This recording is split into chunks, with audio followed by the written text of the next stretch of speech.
Neymar কিংবা Mbappe, রোনালদোর মতো ব্যক্তিরা আপনাকে পাগলের মতো আসক্ত করে রেখেছে। সেখানে দাজ্জাল আসলে তো আপনি চোখের পলকে ঈমান দিয়ে দিবেন। মক্কা শরীফ, মদিনা শরীফের মতো সুরে মধুর কণ্ঠে আজান দিয়ে যেই প্রজন্মকে আমরা কম্বলের ভিতর থেকে বের করতে পারি নাই, তাদেরকে লিওনেল মেসি বের করে উইদাউট দাঁত ব্রাশ বাসি মুখে রাস্তার মোড়ে স্ক্রিনের সামনে নিয়ে দাঁড় করিয়ে রেখেছে। আপনার প্রশ্ন হতে পারে, হুজুর আপনি কেন খেলা নিয়ে এত লাগলেন? আমি যখন গার্লফ্রেন্ড বয়ফ্রেন্ডের বিরুদ্ধে কথা বলেছি, কেউ কেউ বলেছে হুজুরকে জীবনে কেউ প্রপোজও করে নাই, হুজুরের ভিতরে প্রেম টেমও নাই। এখন যখন আমি ফুটবল নিয়ে কথা বলছি, যে হুজুর মনে হয় জীবনে ফুটবল খেলা খেলে নাই। হ্যাঁ, খেলেছি ছোটবেলায়, আমিও সাপোর্ট করতাম, মিথ্যা বলার দরকার নেই। আমারও এই ধরনের আসক্তি ছিল, কিন্তু যখন আমি কোরআন হাদিসের গভীর রিসার্চ করছি, আমি যখন দেখলাম যে এই ফুটবল বিশ্বকাপের উদ্বোধনী ম্যাচে ইলুমিনাতির সাইন, প্রত্যেকটা গায়ক নায়ক ইলুমিনাতির সাইনকে রিপ্রেজেন্ট করেছে। এখানে বাল দেবতাকে রিপ্রেজেন্ট করা হচ্ছে, এখানে এক চোখকে রিপ্রেজেন্ট করা হচ্ছে। দাজ্জালের আবির্ভাবের জন্য সমস্ত প্রস্তুতি নেওয়া হচ্ছে এই আসরগুলোর ভিতর দিয়ে। ঠিক কিনা জোরে কথা বলেন? গুনাহগারকে আল্লাহ মাফ করবেন, কিন্তু সীমা লঙ্ঘনকারীকে আল্লাহ মাফ করবেন না। আপনি একসময় বুঝেন নাই, করেছেন, দেখেছেন, ঠিক আছে, এখন বুঝছেন, আপনি ছেড়ে দেবেন। যেখানে খেয়াল করেন, একজন মেসির মতো একটা মানুষ আপনাকে পাগলের মতো আসক্ত করে রেখেছে। নেইমার কিংবা এমবাপ্পে, রোনালদোর মতো ব্যক্তিরা আপনাকে পাগলের মতো আসক্ত করে রেখেছে। সেখানে দাজ্জাল আসলে তো আপনি চোখের পলকে ঈমান দিয়ে দিবেন। এটা আপনি বুঝেন নাই। একটা প্লেয়ার কিভাবে হাসলো, কিভাবে মুখ কালো করলো, কিভাবে হাঁটলো, কোথায় সে ব্যথা পেল, সে ব্যথা পাচ্ছে আমেরিকাতে, এখানে অনেকজন করতেছে। তাকে কোন একটা প্লেয়ার ধাক্কা দিছে আমেরিকাতে ফুটবল ম্যাচে, এখানে ওই প্লেয়ারের ধরে গালি শুরু হয়ে গেছে। তার মানে আপনি কি বুঝতে পারতেছেন না এই আসক্তিটার শেষ সীমানা কোথায়? যে ব্যক্তি একটা খেলোয়াড়কে পর্যন্ত বিরোধিতা করতে পারছে না ইসলামের খাতিরে, সে দাজ্জালের বিরোধিতা করতে পারবে? বলেন পারবে? আপনি যখন আপনার পুরো পরিবারকে নিয়ে দেখেন এবং মজা করেন, তখন আপনার ছোট্ট শিশুটাও এটা বুঝতে পারে যে হাফ প্যান্ট পরা জায়েজ। সে মনে করে, এবং আপনি আপনার ছেলেকে এই ড্রেস পরিয়ে প্রস্তুত করতেছেন, অথচ আপনি আপনার ছেলেকে মসজিদের সামনের কাতারে এনে জুমার নামাজের পরে আরো 4 রাকাত, আরো 2 রাকাত পরে খতিব মহোদয়ের সাথে মুলাকাত করে যাওয়া প্র্যাকটিস করার নাই। আপনি আপনার ছেলেকে ইসলামের নিদর্শন, ইসলামের প্রতি আসক্ত হওয়ার ব্যাপারে এমন কোন প্রোগ্রাম করেন নাই। চ্যালেঞ্জ করে বলতে পারবো, আজ অবক্ষয় এখানে হচ্ছে। ঠিক কিনা জোরে কথা বলেন? তো এগুলোর সাথে মিলিয়ে আমি যে আয়াতটা তিলাওয়াত করেছি, বর্তমানে গত বেশ কয়েক বছর ধরে একটা আয়াত আমাকে খুব বেশি টাচ করেছে। এই আয়াতটা আমি যেখানে এই বিষয় আসে আমি পড়ি। সূরা মাইদার এই আয়াত রব্বুল আলামিন ইরশাদ করছেন, ইয়া আইয়ুহাল্লাযীনা আমানু, হে ঈমানদারেরা, লা তাত্তাখিজুল ইয়াহুদা ওয়ান নাসারা আউলিয়া, তোমরা ইহুদি আর নাসারাকে বন্ধু বানায়ো না। ঠিক কিনা বলেন? আল্লাহ কেন বানাবো না? কারণ বাদুহুম আউলিয়াউ বাদিন, তারা একে অপরের বন্ধু। আল্লাহ, আমরা তো বুঝতেছি না, আমরা তাদের জন্য জীবন দিচ্ছি। তাদের প্রতি আসক্ত হয়ে যে ব্যক্তি মসজিদে কোনোদিন 500 টাকা দেয় নাই, সে জায়গা বিক্রি করে পতাকা বানাইতেছে, ঠিক কিনা বলেন? যে ব্যক্তি জীবনে বাপ মার ফাতেহা দেয় নাই, সে ফুটবল উপলক্ষে বিরিয়ানি খাওয়াইতেছে। এর চেতনা নষ্ট করে দেওয়া। হাত তুলে বলেন ঠিক কিনা, জোরে বলেন। আপনাদের তরুণ প্রজন্মের মাথা থেকে টুপি চলে যাওয়া, এটা কাকতালীয় বিষয় নয়, এটা প্ল্যান।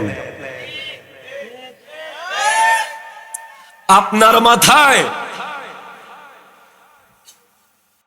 কাটিং চুল আসা, এটা কাকতালীয় নয়, এটা প্ল্যান করে এসেছে। আপনি 3/4 প্যান্ট পরে পরে মুসলমানের ছেলে হয়ে রাস্তায় হাঁটা, এটা কাকতালীয় নয়, এটা প্ল্যান করে হয়েছে।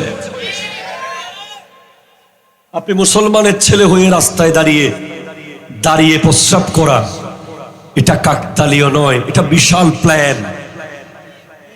আপনার সমাজ থেকে ফাতেহাকে বেদাত তুহমত দিয়ে ট্রিটকে আমদানি করা কাকতালীয় নয়, প্ল্যানের অংশ। আপনাকে রসুলে পাকের সুন্নত মুসাফাহা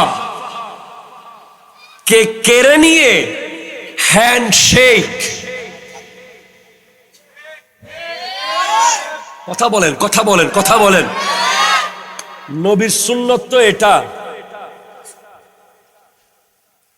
এখন আপনি দোস্ত চল বলে এইভাবে যেটা মারেন, দল জিতেছে বলে এইভাবে মারেন, চল যাই বলে এইভাবে মারেন।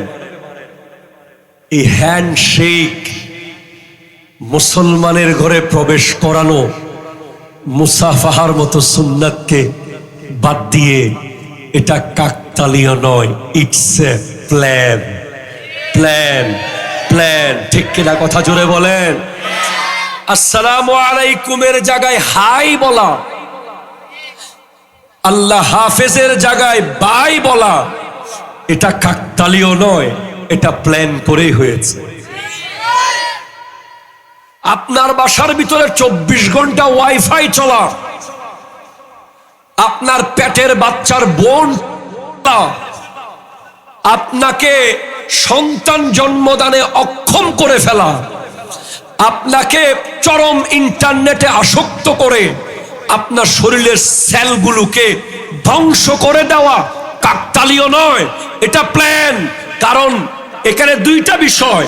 অ্যাকর্ডিং টু সায়েন্স, আপনি মসজিদে আসলে আপনার ব্রেইনের সেল সচল হয়ে যাবে, আপনার শরীরের অসংখ্য মরা সেল জিন্দা হয়ে যাবে। আর অ্যাকর্ডিং টু সায়েন্স, আপনি ইন্টারনেটের মধ্যে পড়ে থাকলে আপনার ব্রেইনের সেলগুলো আস্তে আস্তে মরে যাবে, আপনার বিবেক মরে যাবে, আপনার জেহেন শক্তি মরে যাবে, আপনার মুখস্থ করার ক্ষমতা মরে যাবে, আপনার শরীরের অসংখ্য সেল ধ্বংস হয়ে যাবে। এটা কাকতালীয় নয়, এটা প্ল্যান, ঠিক কিনা জোরে কথা বলেন। আপনার বোন, আপনার স্ত্রী, আপনার মেয়ে বেপরদা ঘর থেকে বের হওয়া, এটা কাকতালীয় নয়, এটা বিশাল প্ল্যান করে করা হয়েছে। আপনাকে বোঝানো হয়েছে, তারা বুঝাতে পেরেছে। ভালো কোরআন শরীফ পড়তে পারলে ওটা স্মার্ট মেয়ে না। হিজাব নেকাব দিয়ে নিজেকে পুরো ঢেকে রাখলে ওটাকে স্মার্ট বলে না রে পাগলা। আপনাকে তারা বুঝিয়েছে ইহুদি। টিকটক করলেই সেটা স্মার্ট। তারা স্মার্টের সংজ্ঞা পাল্টে ফেলেছে। আপনি বলেন গোটা বিশ্বের সমস্ত স্মার্ট নারীকে এক পাল্লায় দেন, সৈয়দা, তৈয়বা, তাহেরা, জাহেদা, আবেদা, রাকিআ, সাজেদা ফাতিমাতুজ জাহরা রাদিয়াল্লাহু তাআলা আনহাকে এক পাল্লাই দেন, পৃথিবীর কোন স্মার্ট নারী ওনার সামনে এক সেকেন্ডও টিকতে পারবে না।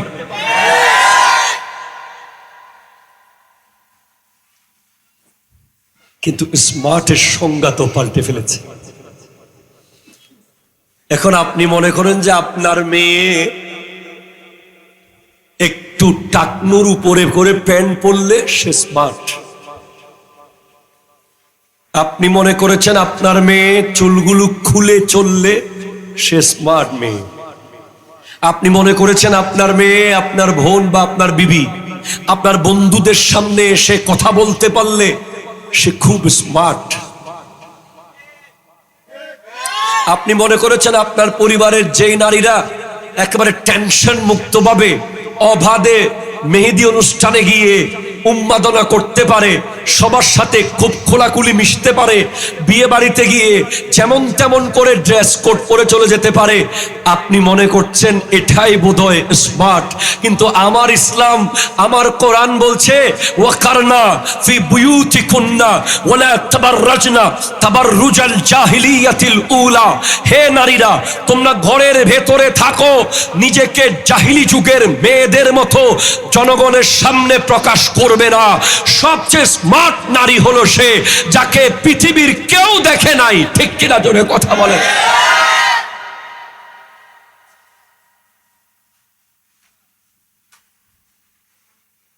এই ধরনের নারী যখন মারা যায় তখন ওই ব্যক্তিদের কথা পরিবর্তন হয়ে যায়, যারা তাদেরকে খ্যাত বলতো। খ্যাত। আমাদের সমাজে অনেক মা বোনরা আছে যারা কোনো বিয়েতে যায় না, কারোর সাথে দেখা করে না, খালি ঘরের কোনায় থাকে। দূর থেকে অনেকে বলে 2024 সালত ইন চলে না, 2026 সালে এসে এভাবে হলে হয়? বলেন তো, একেবারে অসামাজিক। ঠিক কিনা বলেন না? অমুকের মা অমুকের বোন একেবারে অসামাজিক। কিন্তু খবর নেন উনি মারা যাওয়ার পরে লাশের সামনে সবাই কি বলে? আহ, বেশি ফরদানশীল। দুনিয়ার কেউ ন দেখে হত কোনদিন বিয়ের ন যাইত, কোনদিন মানুষের সামনে ন যায়। আর ওই মোটর সাইকেলের পেছনে যে চুল খুলে, লজ্জায় আমরা তো মাথা নিচু করে রাখি। আর যে বাইক ড্রাইভ করছে, প্লিজ ইয়াং যুবক ভাই, যে বাইকটা চালাচ্ছে তার পেছনে তার স্ত্রী হোক, বোন হোক, যেই হবে হোক, ওই নারী যখন চুল উড়াচ্ছে, কোনো মতে তার যদি গার্লফ্রেন্ড হয়, সামনের যুবক তো বাইক চালানোর সময় আর দুনিয়াদারি দেখে না। মনে হচ্ছে সে এখন বোধহয় বেহেশতে ঢুকে যাবে বাইক নিয়ে। সামনে ট্রাক, সামনে বাস, সামনে কত কিছু না, সে ড্রিবলিং করছে বাইক নিয়ে। কেন? তার পেছনে বসা ওই বেগানা মেয়ে যেন বাইক থেকে নেমে একটা লাইন বলে দেয়, ওয়াও হোয়াট এ ড্রাইভ। এই একটা লাইন শোনার জন্য সে মোটর সাইকেল নিয়ে উন্মাদনায় মত্ত হয়েছে। অথচ সে জানে না ওই ব্যক্তি যদি বেগানা মেয়ের থেকে দূরে থাকতে পারত, আমার নবী স্পষ্ট বলেছেন কাল হাসরের মাঠে আল্লাহর আরশের ছায়ার নিচে 7 ক্যাটাগরির ব্যক্তিকে আল্লাহ জায়গা দেবেন। তাদের মধ্যে ওই যুবক, ওয়ারজুলুন দাত হু ইমরাতুন, যাকে একটা নারী প্রপোজ করছে, আহ্বান করছে, বেগানা মেয়ে, বেপরদা মেয়ে প্রেমের প্রস্তাব দিচ্ছে। ওই যুবক বলছে ইন্নী আখাফুল্লাহ, আমি আল্লাহকে ভয় পাই, তোমার ডাকে সাড়া দিতে পারবো না। আল্লাহ ওই যুবককে কাল হাসরের মাঠে আল্লাহর আরশের ছায়ার নিচে জায়গা দেবে।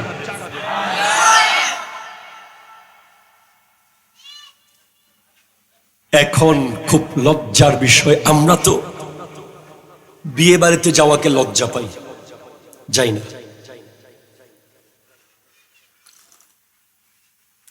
আত্মীয় স্বজনকে বলে দিয়েছি যে আমাদেরকে বিয়ে বাড়িতে দাওয়াত দেবেন না।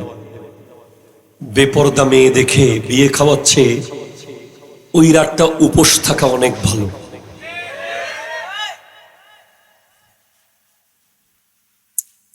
আপনার মনে হতে পারে হুজুর 1 মিনিট আধা ঘন্টা দেখলাম আর কি, এতে কি এমন হয়ে গেছে? না, আপনার ভেতরে সবচেয়ে দামি সম্পদটা হলো আল্লাহর ভয়। সবচেয়ে দামি।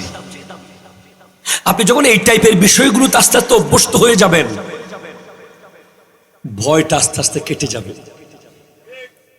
আমি একটা উদাহরণ দিয়ে বুঝাই।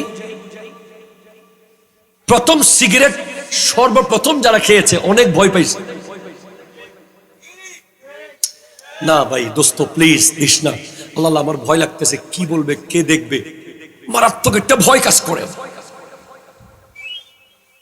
কিন্তু যেই মাত্র একবার খেয়ে ফেলেছে, পরে দ্বিতীয়বার আবার খেয়েছে, পরে তৃতীয়বার আবার খেয়েছে, সে এখন চাচা, জেঠা, শিক্ষক, বড় ভাই কাউকে আর তোয়াক্কা করে না, যাত্রার সামনে ম্যাচ দিয়ে ধরাই ফেলতে পারে। ভিতর থেকে চলে গেছে তার আসল নিয়ামতটা, চলে গেছে যে ভয় ভীতি। সর্বপ্রথম যে তার হাত কেঁপেছে, সে পারে নাই, বহু চেষ্টা করে বহু কষ্ট করে সেই কাজটা করেছে, কিন্তু যখন একবার দুইবার তিনবার করে ফেলেছে, এখন সে যখন তখন মারতে পারে, তার হাত আর কাঁপে না। সর্বপ্রথম যে চুরি করেছে, সর্বপ্রথম যে সুদ খেয়েছে, সর্বপ্রথম যে ঘুষ খেয়েছে, সর্বপ্রথম যে জায়গা দখল করেছে, সর্বপ্রথম যে মদ খেয়েছে, প্রত্যেকের সেই প্রথম বারটা খুব কষ্টের ছিল, খুব কঠিন ছিল, কিন্তু দ্বিতীয় তৃতীয় হওয়ার পর সেটা ইজি হয়ে গেছে। সেভাবে একজন যুবক কোন বেগানা মেয়ের সাথে সর্বপ্রথম চোখে চোখ রাখতে প্রচুর লজ্জা পেয়েছে, ভয় পেয়েছে। ওটাই ছিল তার বিশাল বড় একটা দৌলত। কিন্তু এই জিনিসটাকে খুব সহজ করে দিয়েছে কে? বিয়ে বাড়ি, মেহেদি অনুষ্ঠান, স্কুল কলেজের র্যাগ ডে, বিদায় অনুষ্ঠান, শিক্ষা সফর, এই টাইপের ব্যাপারগুলো ছেলে আর মেয়েকে যখন একসাথে মেলামেশা, উঠা বসা আস্তে আস্তে ক্লোজ করে ফেলেছে, তখন মেয়েরা মনে করছে যে আর কি পর্দা করব, সব তো ডোন্ট মাইন্ড হয়ে গেছে। ঠিক কিনা জোরে কথা বলেন?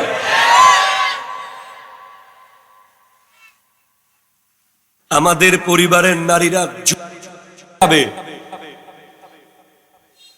কিন্তু এত সাহস নাই যে কঠিন পর্দা ছাড়া ঘর থেকে বের হবে। সেই সাহস আমরা দিই না।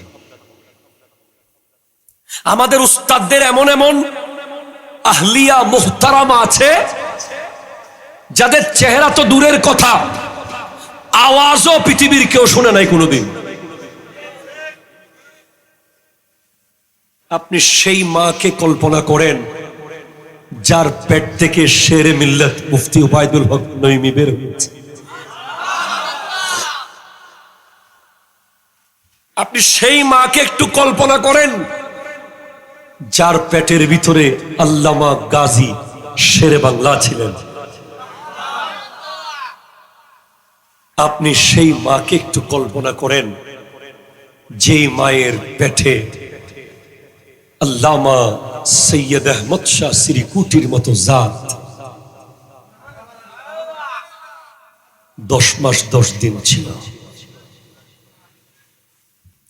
আপনি সেই মাকে কল্পনা করেন যে মায়ের পেটে গৌসে সমদানি, কুতবে রব্বানি, শাহবাজে লামকানি, শেখুল জিন্নে ওয়াল ইনস হুজুর শেখ সুলতান সৈয়দ আব্দুল কাদের জিলানী যে মায়ের পেটে ছিল সেই মায়ের পর্দার অবস্থান কোথায় ছিল?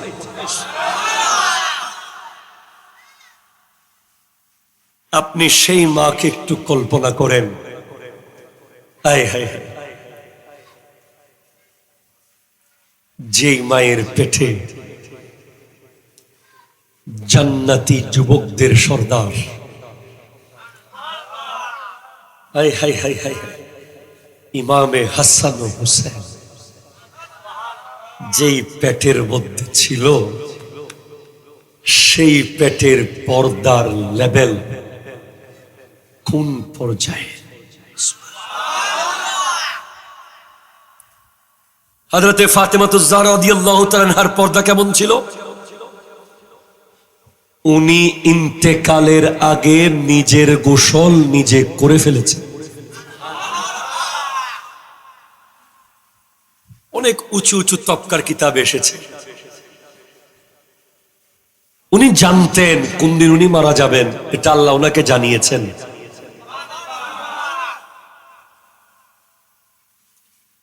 উনি আগে থেকে বলে গেছেন আমি মারা গেলে গোসল করাবেন না, আমি গোসল করে ফেলছি। গোসল কি কোনো পুরুষ করাতো? পুরুষ তো দূরের কথা, কোন নারীও যেন ওনার বডির স্ট্রাকচার সাইজ আন্দাজ করতে না পারে। উনি নিজের গোসল নিজে আগে করে ফেলেছিলেন। এই পৃথিবীতে একটা রুহু, একটা, শুধু একটা, অনলি ওয়ান, যেটা আজরাইল আলাইহিস সালাম কবজ করতে পারে নাই, আল্লাহ নিজের কুদরতি ব্যবস্থায় কবজ করেছেন। তাফসীর রুহুল বয়ান এসেছে, যখন আজরাইল ফেরেশতা আসলো মা ফাতেমার কাছে, বলে আল্লাহ আমার পর্দা সম্পর্কে তুমি জানো, যদিও এই ফেরেশতা তোমার ফেরেশতা, এর পরেও আমি তাকে লজ্জা পাচ্ছি, সে আমার রুহু কবজ করবে, এটা আমি সহ্য করতে পারবো না। আল্লাহ তুমি তো আয় হায় সমস্ত ক্ষমতার মালিক, তোমার তো ক্ষমতা আছে আল্লাহ, তুমি নিজের স্পেশাল ব্যবস্থায় আমার রুহটা কবজ করো।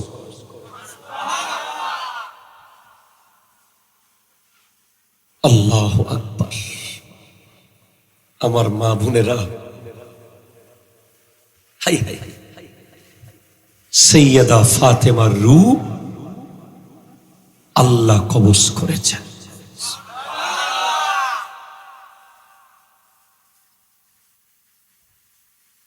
পর্দা, উনি আসমানের ফেরেশতাকেও পর্দা করেছেন। এজন্য হাসান ও হুসাইনের মতো গোটা জগতের শ্রেষ্ঠ দুই সন্তান ওনার পেটে ঠাঁই পেয়েছে।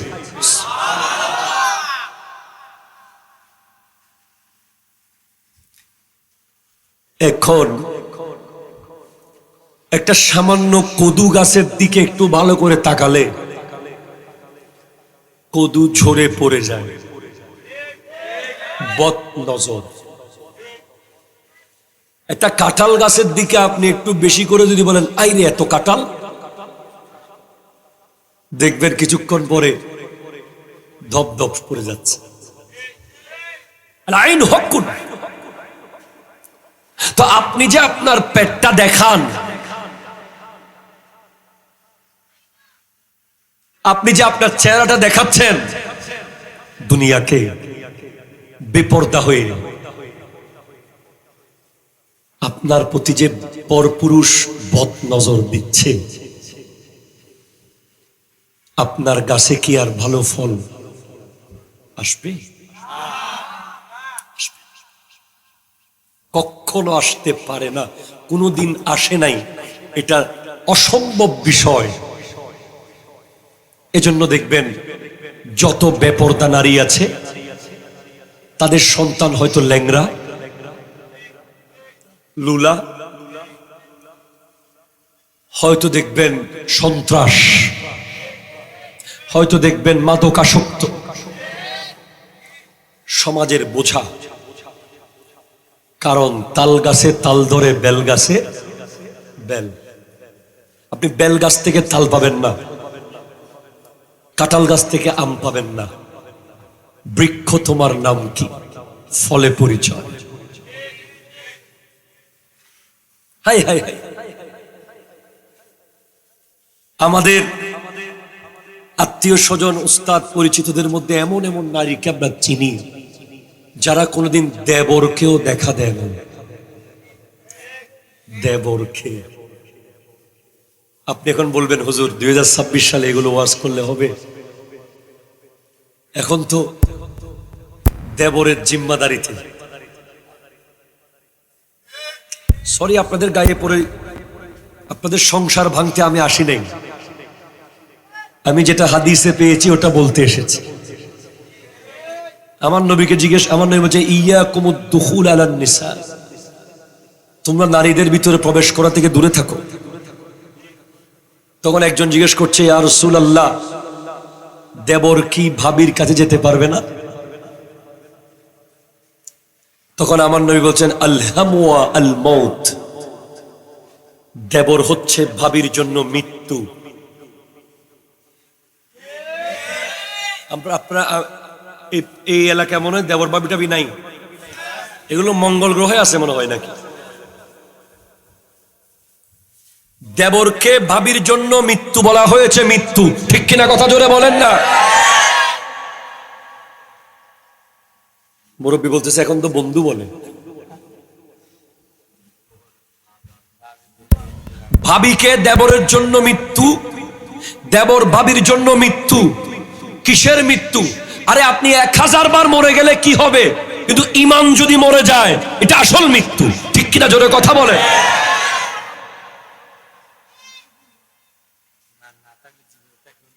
জীবিত মৃত্যু, এটা অসম্ভব বিষয়। দুজনের মধ্যে বন্ধুত্ব, ভাই বোন, এগুলো সব আবেগের কথা। এটা সায়েন্স বলে না, এটা কোনো গবেষণা বলে না। আমার দেশে একদল বলে কি, আমার শুধু বন্ধু আর কিছু না। ওই মেয়ের সাথে তোমার কি সম্পর্ক? বলে না শুধু বন্ধুত্ব, এর বেশি কিছু না। কোন ছেলে আর মেয়ের বন্ধুত্ব হতে পারে না, পারে না, পারে না, পারে না, পারে না। এটা 1 মাস পর হোক, 1 বছর পরে হোক, 10 বছর পরে হলেও এটা অন্য জায়গায় যাবে, এটা বন্ধুত্বের মধ্যে থাকবে না।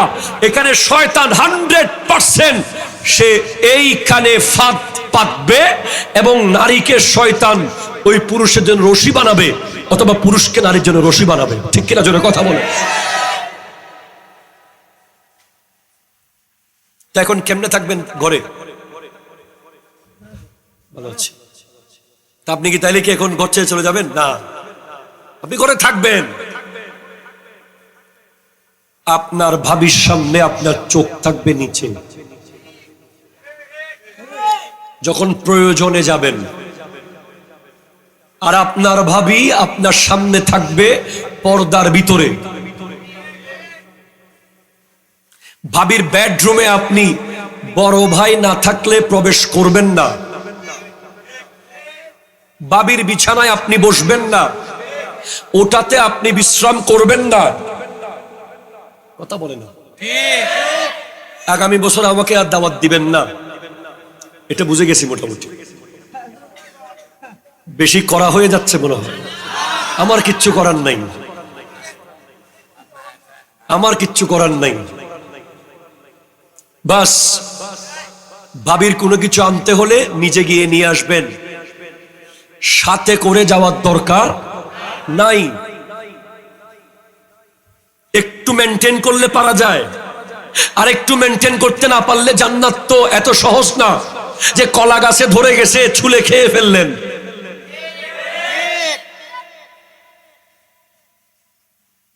এটাকে আপনি সহজ মনে করছেন জান্নাত? এত সহজে পেয়ে গেলে হযরতে সালাবা রাদিয়াল্লাহু তাআলা আনহুকে 40 দিন লাগাতার পাহাড়ের চূড়ায় বসে কান্না করতে হতো না।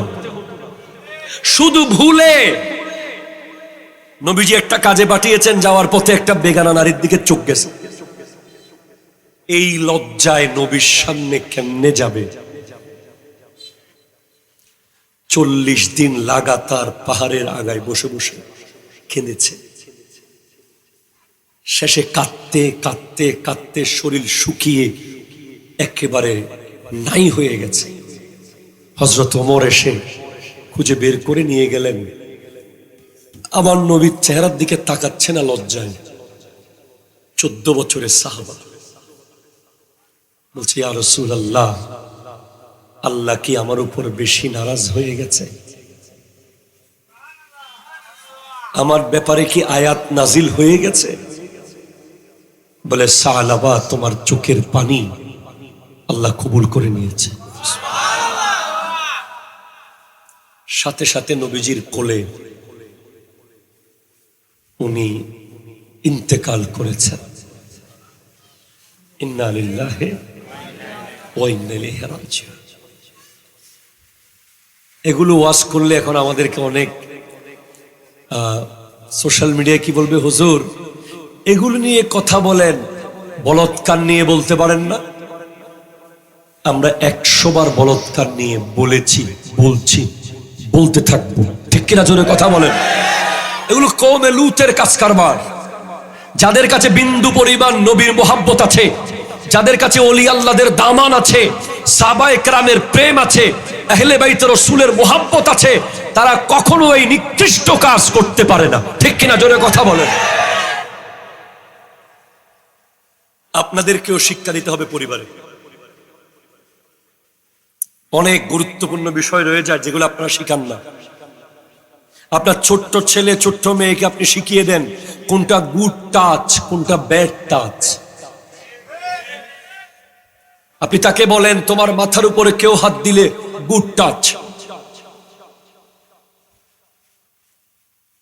তোমার হাতে কেউ হাত রাখলে গুড টাচ, তোমার ঠোঁটে কেউ টাচ করলে ব্যাড টাচ, তোমার বুকে কেউ টাচ করলে ব্যাড টাচ, তোমার ব্যাক স্পেসে কেউ টাচ করলে ব্যাড টাচ। তুমি প্রতিবাদ করবা, ঠিক কিনা? জোরে কথা বলেন। এটা আপনাকে আপনার বাচ্চাকে শিখাতে হবে। এখন আরো বেশি শিখাতে হবে। আপনি কখন শিখান? যখন সে এই ধরনের নিকৃষ্ট কাজের শিকার হয়ে যায়, তখন আর শিখিয়ে লাভ নাই, তখন তো সে ক্ষতিগ্রস্ত হয়ে গেল। এগুলো হাসার বিষয় নয়। আপনার শরীরে, আপনার নাভির নিচে যদি ফোড়া ওঠে, ডক্টর যদি সেটা অপারেশন করে, আপনি কি সেখানে হাসতে পারবেন? এগুলো সেরকম বিষয়। আপনার মেয়েকে, আপনি ছোট মেয়েটাকে শিখিয়ে দেন, মা, তোমার মাথার উপরে যদি কেউ হাত রাখে, এটা গুড টাচ, এতে তোমার কোনো অসুবিধা নেই, কিন্তু তোমার এখানে, এখানে, ঠোঁটে, মুখে এই টাইপের কেউ যদি কিছু করে, সাথে সাথে তুমি প্রতিবাদ করবে এবং তাকে বলবে এটা ব্যাড টাচ, আপনি আর করবেন না, ঠিক কিনা? জোরে কথা বলেন। অথবা তুমি এসে বাসায় বলবে সেটা। এবং সেটা ছেলের ক্ষেত্রে, প্রত্যেকটা হোস্টেল যেখানে আপনি আপনার বাচ্চাকে দিয়েছেন, সেখানে সিসি ক্যামেরা আছে কিনা আপনাকে নিশ্চিত করতে হবে। এবং প্রতিদিন অন্তত বা 2 দিন পর পর একবার গিয়ে বাচ্চার সাথে আলাদা করে কথা বলতে হবে।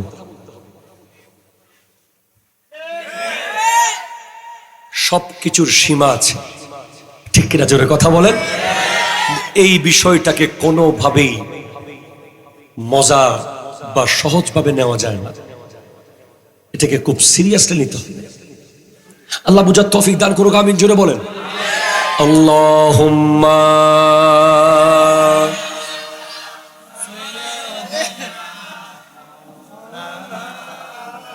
وعلى آل ما الله الله الله